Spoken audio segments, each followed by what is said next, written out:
শুভ সকাল বন্ধুরা। আজকে তোমাদের সঙ্গে একটা গাটি কচুর তরকারি রেসিপি শেয়ার করব। এই গাটি কচুটা আলু, বেগুন আর চিংড়ি মাছ দিয়ে করব। কিভাবে করব চলো দেখাচ্ছি। এই মশলাগুলো এখন পেস্ট করে নেব। লঙ্কা, একটু আদা, অল্প করে, বেশি না। রসুন ছোট ছোট বলে তাই 4 কোয়া দিয়েছি, বড় হলে ছোট, একদম হালকা। আর হাফ টমেটো। এই মশলাটা একটা পেস্ট করে নেব। গাটি কচু তরকারি করার জন্য আমি নিয়ে নিয়েছি, দেখো এইভাবে লম্বা করে, আলু, গাটি কচু, বেগুন এই নিয়েছি। আর নিয়েছি কুচানো পেঁয়াজ। আর এখানে আছে চিংড়ি মাছ দিয়ে আলু বেগুন দিয়ে গাটি কচুর তরকারি হবে। আর একটা মশলা এখানে সে পেস্ট করে নিয়েছি।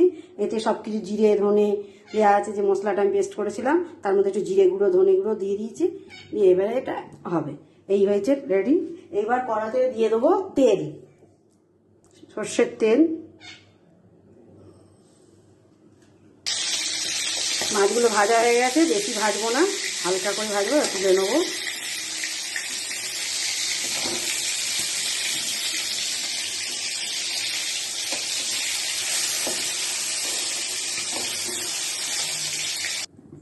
মাছগুলো ভাজা হয়ে গেছে, এবার দিয়ে দেবো একটু সর্ষের তেল, দিয়ে দিলাম তেল।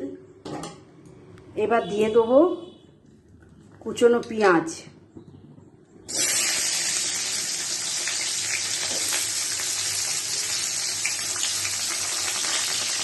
দিয়ে দেবো আলুগুলো,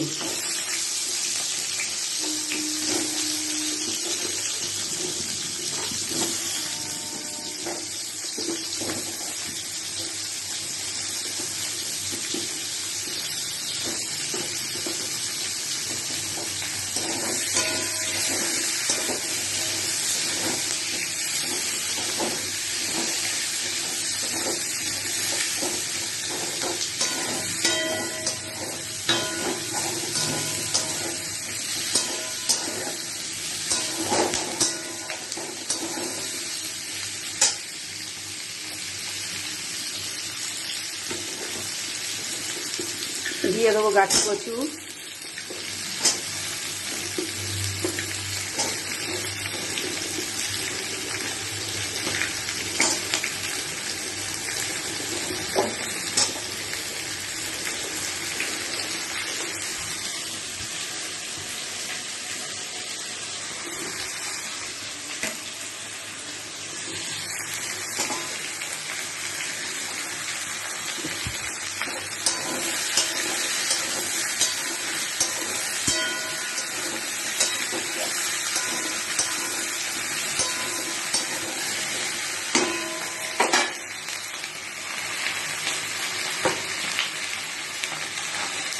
দিয়ে দেবো একটু নুন, আলুগুলো তাড়াতাড়ি মরে যাবে।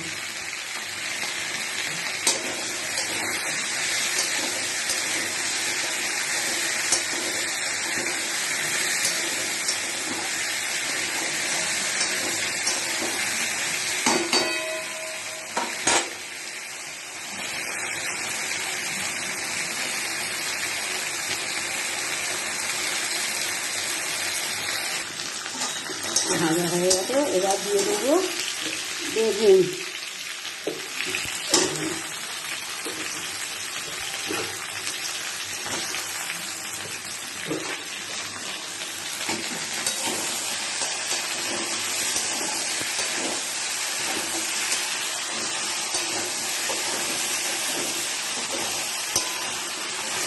আমাদের তো এই তরকারিটা হলে আর কিছুই লাগে না, এই তরকারি দিয়েই সব ভাত খেয়ে নেবে, কিচ্ছু চাইবে না।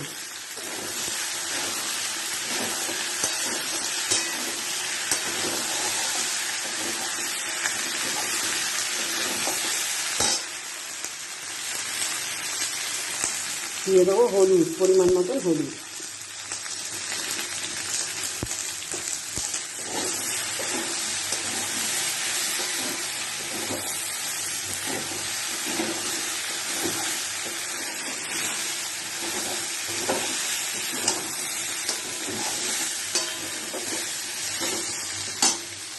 দিয়ে দেবো বেটে রাখা মশলাটা পেস্ট করা।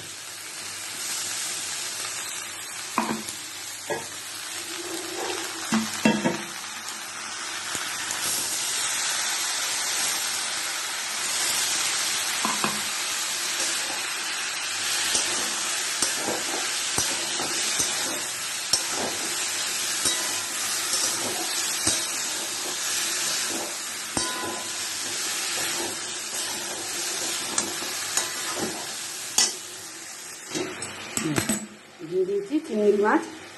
এবার চিংড়ি মাছগুলো দিয়ে দিয়েছি, এই যে চিংড়ি মাছ।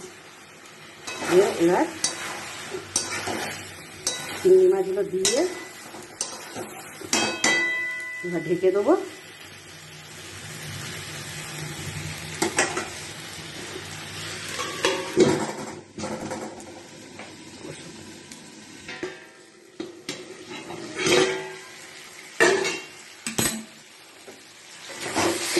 মশলা কষে গেছে।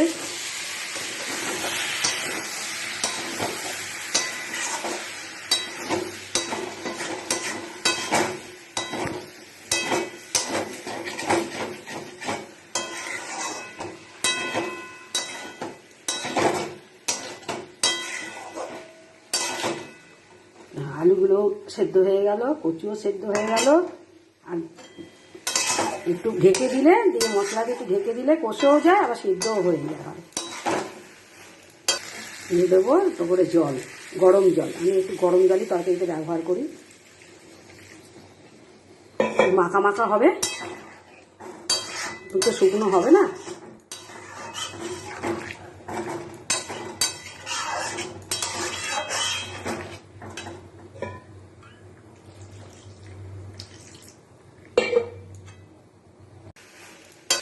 দিয়ে দেবো একটু করে জল, গরম জল। আমি একটু গরম জলই তরকারিতে ব্যবহার করি। মাখা মাখা হবে, তো শুকনো হবে না।